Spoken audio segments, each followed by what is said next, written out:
Sí, vamos a ver la que estábamos La checando. diapositiva. Porfis. Ok.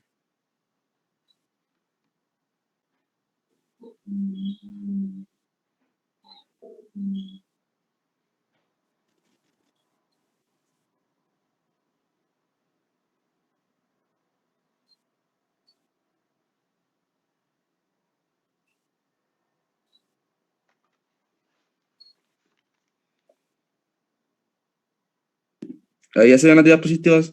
Ya se ven. Ok. ¿En cuál nos quedamos, doctor? Nos quedamos, Dale.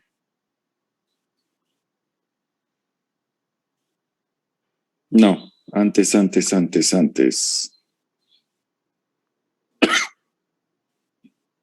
Esta la alcanzamos a decir. Las pruebas en circunstancias especiales. ¿Sí? Pruebas en circunstancias especiales, como el embarazo. En el embarazo hay que evitar la prueba de dexametasona, dijimos, y utilizar el cortisol libre urinario. En epilepsia, evitar la prueba de dexametasona en aquellos que están con medicamentos que interfieren con su metabolismo, los que están utilizando ¿cuáles fármacos? ¿Quién me los recuerda?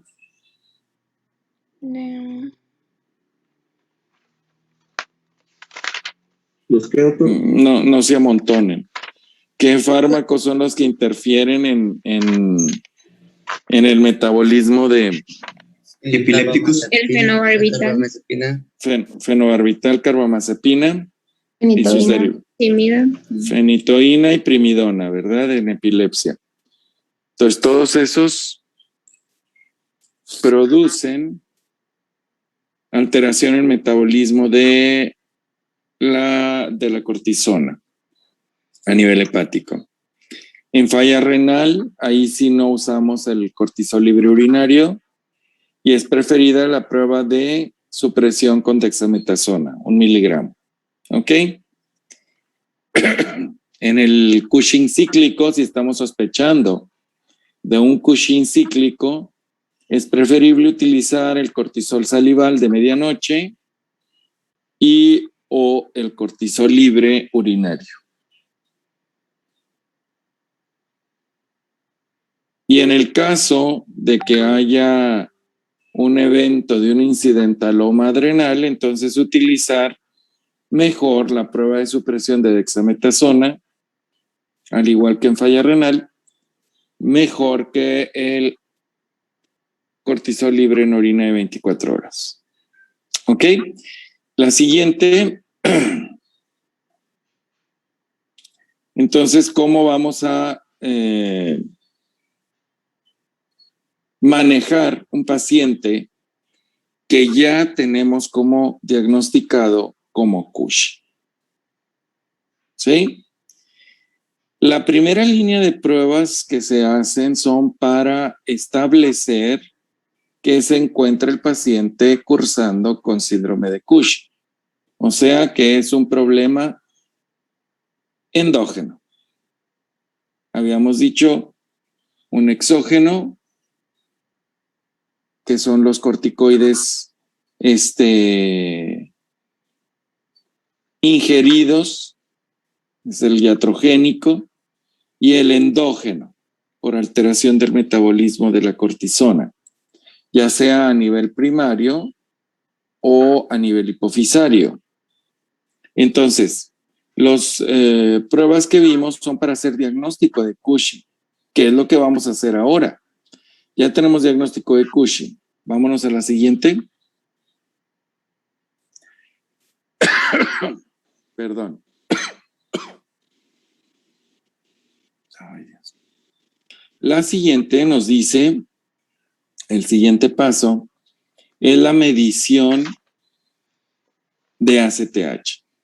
Primero hacemos el diagnóstico de Cushing, ya está alterado el cortisol, está mal, no lo podemos suprimir, está elevado, se hace diagnóstico de Cushing. Ahora sí, nos vamos a medir ACTH.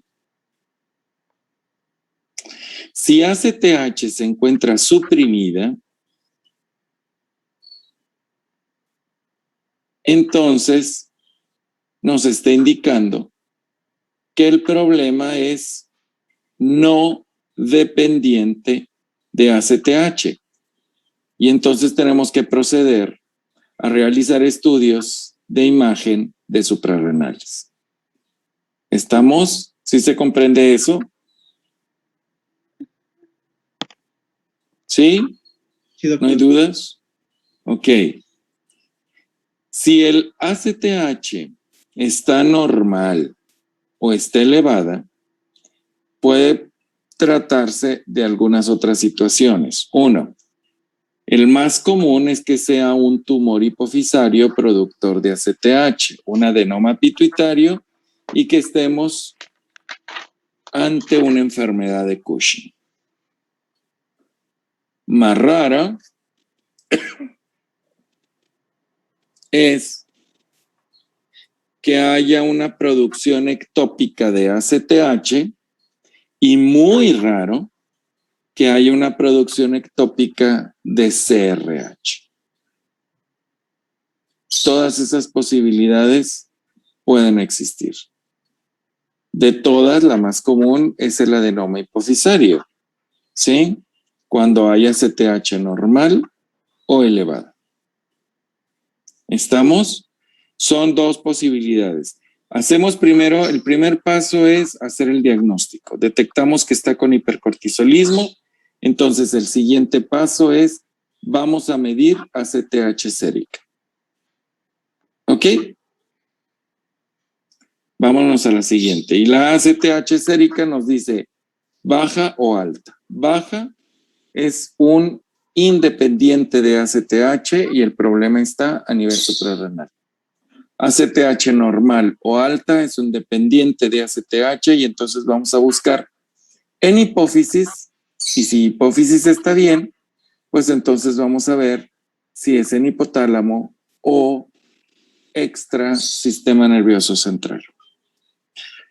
Entonces nosotros pedimos, en el caso de un dependiente de ACTH, lo primero que tenemos que descartar por causa más común es un adenoma hipofisario y entonces pedimos una resonancia magnética nuclear de hipófisis. Aproximadamente arriba del 60% de los casos son Cushing por adenoma hipofisario. Esta lesión debe estar bien definida, que se vea bien definida,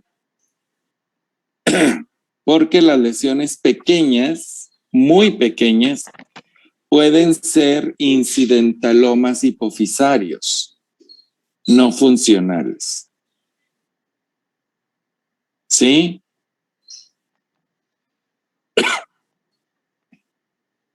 Todavía los tumores muy pequeñitos no llegan a visualizarse con técnicas actuales.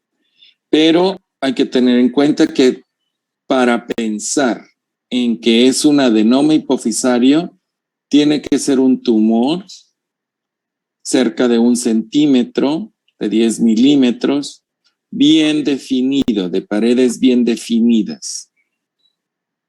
Si son muy pequeñitos, de 2 milímetros, de 3 milímetros, puede tratarse de un incidentaloma hipofisario y no tener función ese tumor. ¿Ok? Y entonces estamos obligados a hacer otro tipo de estudios. La siguiente. Aquí está donde termina la flecha, ahí está el adenoma. Y ahí se ve. Ustedes lo aprecian, ahí está la silla turca, la hipófisis, levantado el techo. Esto es un corte coronal. Y ahí está el adenoma bien definido. Siguiente.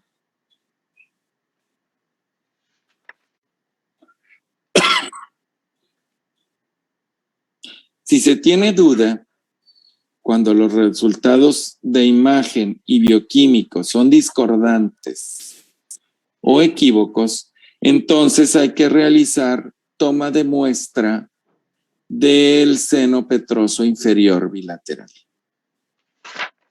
¿sí? Este debe de hacerse por cateterismo.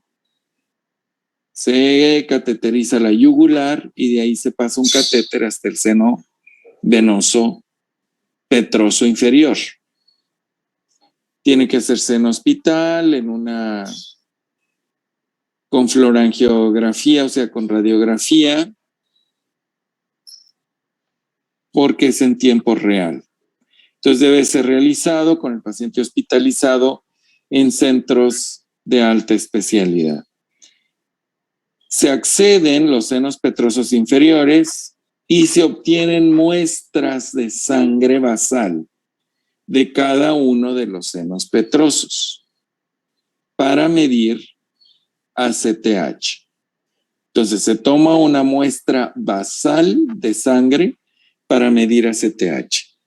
Después se infunde 1 microgramo por kilogramo de peso o 100 microgramos de CRH. Y entonces tomamos muestras de sangre de cada uno de los lados para medir ACTH a los 3, 5, 10 minutos después de la infusión de CRH. ¿Dudas en esto? Y al mismo tiempo se está tomando muestras de sangre periférica. O sea, una es de la muestra central del seno petroso y otras son muestras de sangre periférica también a los 3, 5 y 10 minutos. Si la relación de la sangre del seno venoso, del seno petroso inferior con la periferia es mayor de 2 en los niveles basales o mayor de 3 después de la estimulación de CRH, entonces está hablando de que es un problema hipofisario más que un problema de secreción ectópica.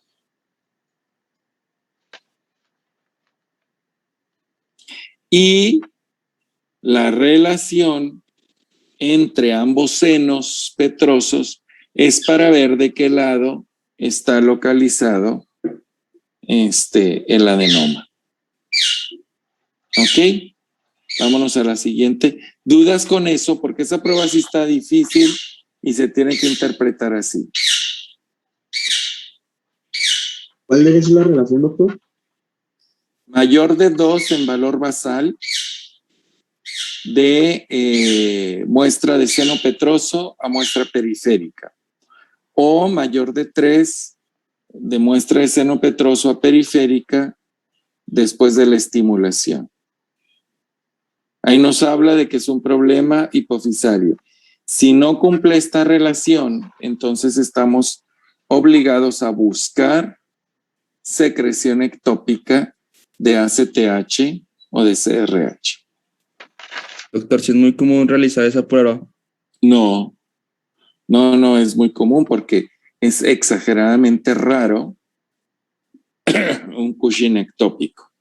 Oiga, doctor, pero yo vi que sí era muy necesario, o sea, en el artículo siguiente en el que vamos a ver, decía el autor que casi nunca se realiza esa prueba, pero que es de vital importancia. Porque es de vital importancia en aquellos pacientes que son donde tienes discordancia de resultados.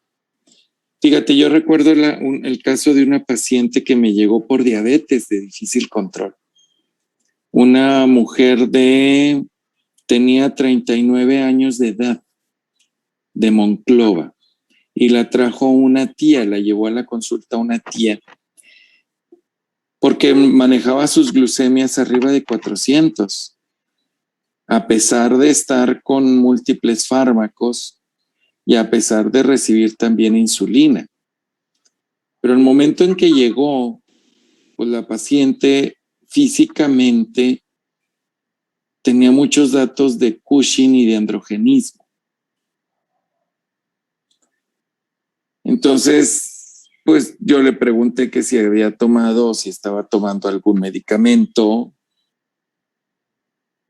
de cortisona exógena y me dijo que no.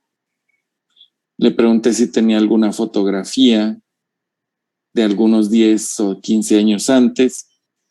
Me enseñó una totalmente diferente. Esa mujer se había transformado físicamente.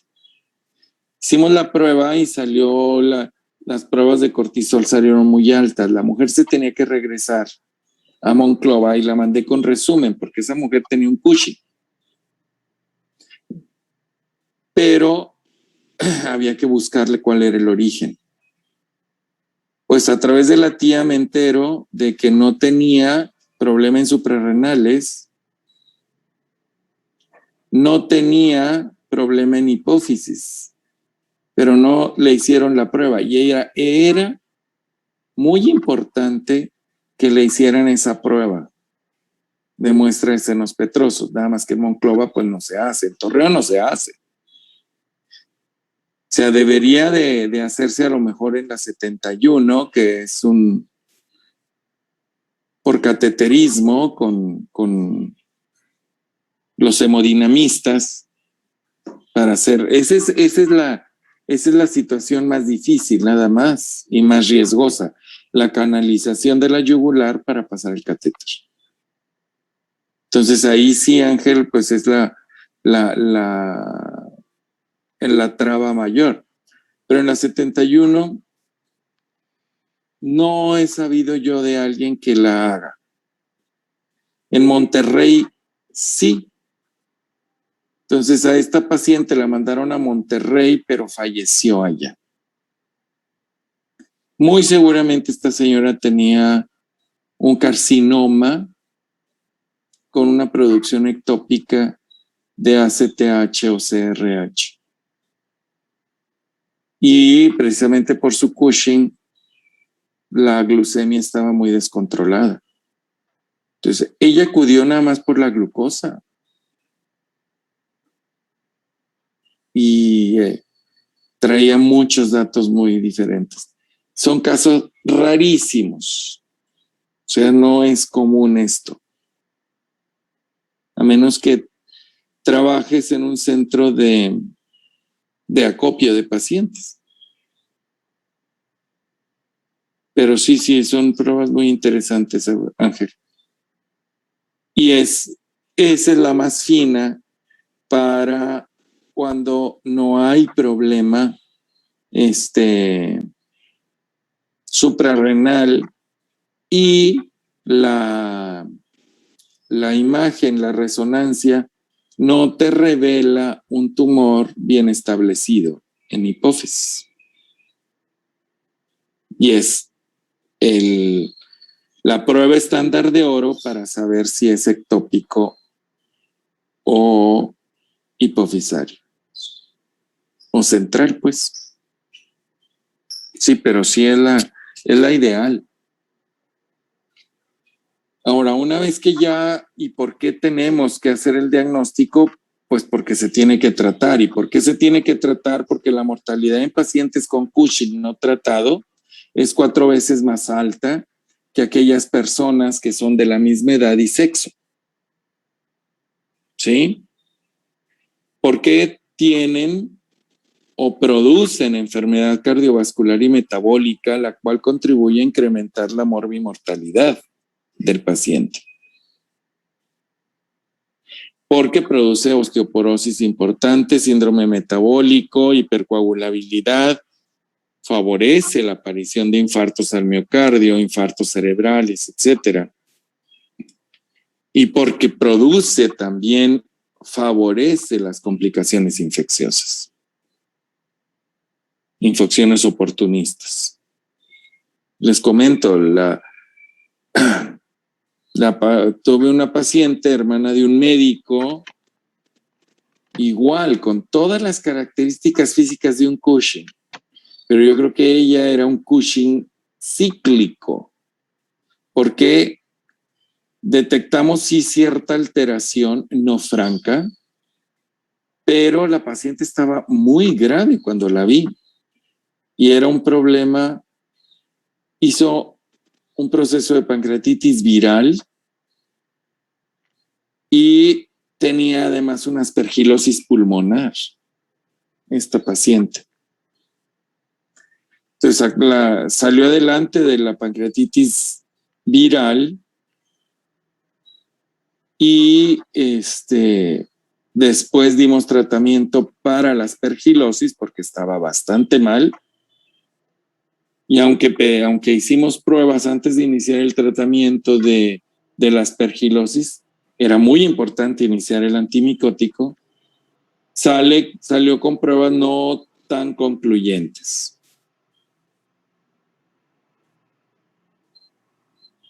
¿Qué es lo que pienso? Bueno, pues ya después las pruebas salieron normales, una vez terminado el tratamiento para aspergilosis, que fue de 6 meses, con itraconazol, 200 miligramos de itraconazol diario. De que el mismo imidazólico, el itraconazol, hizo el bloqueo del cortisol y se corrigió. Y a esa conclusión llegamos, ¿verdad? Porque la paciente se corrigió el proceso. Pero los cambios de Cushing, aunque disminuyeron bastante, no todos desaparecieron. Pero sí corrigió. Corrigió y bastante. Entonces, les digo, no son casos fáciles, son casos difíciles, de casi de examen profesional, pero de especialidad o subespecialidad, endocrinología quizás. Pero son casos muy interesantes y muy bonitos. Los exámenes, como les comento, no son ahorita. Los exámenes los van a tener día a día en su consulta cuando vean un paciente. Allí está un examen. La siguiente, Lalito, por favor. El tratamiento de Cushing, de la enfermedad de Cushing, y dijimos, enfermedad de Cushing es un adenoma hipofisario. Es, como todos los adenomas de hipófisis, una cirugía transesfenoidal. ¿Ok? Lo ideal es intentar con microcirugía resecar nada más el adenoma para preservar la masa hipofisaria. Pero pues si le toca caer en un hospital formativo del Seguro Social o ISSSTE, donde están los neurocirujanos residentes en formación, pues pueden dejarle daño con diabetes insípida en la formación. Dicen que echando a perder se aprende.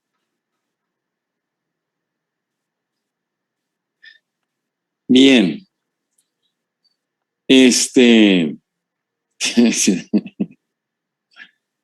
Perdón, me acordé de una anécdota. Entonces, en el caso de que se trate de microadenomas, pues con mayor razón tiene, si cae en manos de un neurocirujano con bastante experiencia, la remisión puede ser alta, desde 70-90%, pero se considera que puede haber recurrencia hasta en un 10% a 5 años y un 20% a 10 años. Que es más fácil que no se reseque por completo un microadenoma que un macroadenoma. La siguiente, por favor, Lalito. Opciones después de que la cirugía falla. Una es repetir la cirugía, como en todos los adenomas hipofisarios. La otra es radioterapia, igual que todos los adenomas hipofisarios. La tercera, si aún esto falla, es quitar las dos suprarrenales. O sea, no corriges arriba, porque ya no puedes corregir, y entonces quita las suprarrenales y se acaba la bronca. O sea, es un tratamiento muy radical. O bien intentar terapia médica de bloqueo de cortisol. Eso no trata el tumor hipofisario. Nada más bloquea la producción suprarrenal de cortisol. Siguiente. En el caso de una enfermedad persistente o recurrente, una segunda cirugía puede tener menos del 70% de éxito. La remisión completa se puede lograr con mayor facilidad si el adenoma está bien localizado y es de un tamaño un poquito mayor.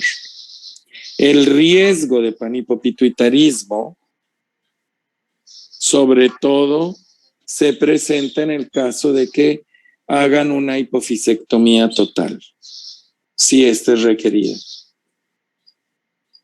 Siguiente.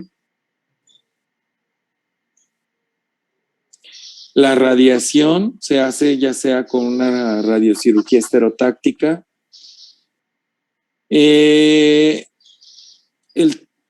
La respuesta es lenta, es una respuesta lenta a largo plazo y se obtiene un éxito bajo de 50-60%, solamente la mitad de los pacientes, y la mejor respuesta se obtiene a los 3 a 5 años después del tratamiento radioterápico. Casi siempre produce panhipopituitarismo porque quema toda la glándula. Y hay riesgo de una formación de un segundo tumor, aunque es bajo, pero sí de un 1 a 2% se ha considerado que puede haber crecimiento de otro tumor porque la radioterapia llega a producir crecimiento tumoral. De otro tipo, no del mismo. Siguiente. En el caso de que la enfermedad siga siendo fastidiosa, persistente o recurrente, pues la adrenalectomía bilateral es una opción. Es un tratamiento definitivo porque resulta en el control inmediato del hipercortisolismo, pero siempre el resultado es la necesidad permanente de la administración de glucocorticoides y mineralocorticoides. Siempre se va a administrar cortisona en forma crónica y se va a administrar fludrocortisona, que es el mineralocorticoide de reemplazo. Y debe de realizarse, en el caso de una adrenalectomía bilateral, de manera regular y recurrente, resonancias magnéticas de hipófisis con mediciones progresivas en sangre de ACTH por la formación de un síndrome, la aparición de un síndrome de Nelson, que es un adenoma o progresión del tumor, aumento de volumen del tumor, productor de ACTH por la total ausencia de las suprarrenales. ¿Ok? Vámonos a la siguiente. La siguiente, por favor, esta ya varió. Ahora, ¿cuáles son las opciones de tratamiento médico? Y esas se utilizan tanto como tratamiento inicial para una enfermedad de Cushing, un Cushing ectópico o un Cushing primario por tumor adrenal. Tenemos todos estos tipos de grupos farmacológicos. Las drogas anticorticotróficas, o sea, drogas que van a disminuir la producción de ACTH, que son agonistas dopaminérgicos y análogos de somatostatina. Otro grupo que son los inhibidores adrenales de esteroidogénesis, o sea, de la formación de esteroides a nivel de suprarrenales, como son el ketoconazol o sus derivados, que son los antimicóticos, la metirapona, el etomidato, principalmente.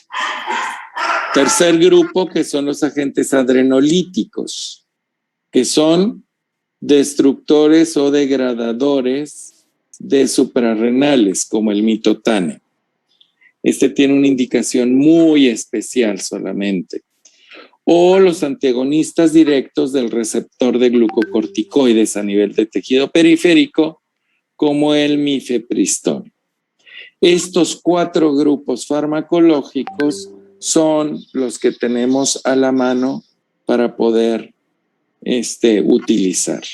Los que más utilizamos son los inhibidores de esteroidogénesis adrenal. ¿Ok? Siguiente. Los agonistas dopaminérgicos, la cabergolina. La cabergolina es eficaz, ¿y dónde la vimos? En el tratamiento de hiperprolactinemia, de los prolactinomas. Esa es la indicación principal, porque es un agonista de receptores de dopamina. ¿Sí? Estos se expresan aproximadamente en el 75% de los tumores productores de ACTH, o sea, en el caso de una enfermedad de Cushing. Si tenemos un adenoma productor de ACTH, una enfermedad de Cushing, con hiperplasia suprarrenal bilateral por la hiperestimulación de ACTH, podemos utilizar agonistas de dopamina. ¿Para qué? ¿O cuáles son las ventajas? Porque es un medicamento que es bastante bien tolerado y porque es muy fácil de administrar. Desgraciadamente es efectivo en un número limitado de pacientes, aproximadamente 30-40% de los pacientes a largo plazo. Se ha producido fenómeno de escape, sobre todo cuando se retira. Y se requieren altas dosis del medicamento y la seguridad con altas dosis de medicamento está todavía a prueba. Siguiente. Los análogos de somatostatina, el pasirreotide. ¿Se acuerdan de los análogos de somatostatina? ¿Dónde los utilizábamos? En acromegalia, en gigantismo, en acromegalia. Ahí usamos análogos de somatostatina. Entonces, de estos, el pasirreotide es el que se ha visto que es más efectivo en este tipo de problemas. Y fue aprobado para tratamiento de la enfermedad de Cushing con enfermedad persistente o recurrente después de la cirugía y para aquellos candidatos que no son quirúrgicos, aquellos pacientes que no son quirúrgicos o aquellos que rechazan la cirugía, porque esa es una opción. El paciente puede no querer cirugía, por miedo, por lo que tú quieras. Entonces, el pasirreotide es una buena opción. Este tiene una afinidad 5 veces, un poquito mayor al receptor 5, de la somatostatina. Y este receptor tipo 5 de somatostatina se expresa en mayor cantidad en los adenomas productores de ACTH. Entonces, por lo tanto, no todos los análogos de somatostatina se utilizan para esto, sino el pasirreotide. Precisamente porque es más afín a este receptor, al receptor tipo 5 de somatostatina, que tiene una expresión incrementada en los tumores hipofisarios productores de ACTH. Siguiente. El pasirreotide trabaja directamente disminuyendo el tamaño del tumor porque actúa sobre la raíz del problema. ¿Sí? Mejora los parámetros bioquímicos y disminuye el tamaño del tumor. Las desventajas es que hay buenos y grandes eventos adversos como la hiperglucemia y diabetes. Y de que se utiliza por vía parenteral subcutánea y se administra 2 veces al día. Y eso a mucha gente pues también le puede dar pánico. Pero sería uno de los mejores medicamentos en el caso de una enfermedad de Cushing recurrente o resistente. Siguiente. Bien. Mañana continuamos con los inhibidores de esteroidogénesis y continuamos con el resto de fármacos. Por favor, repasen esto para acabar con esta presentación y luego pasamos al diagnóstico diferencial. ¿Ok? Muchas gracias, jóvenes. Gracias, doctor. Gracias, doctor. Que tenga Buen día. Gracias, doctor. Saquen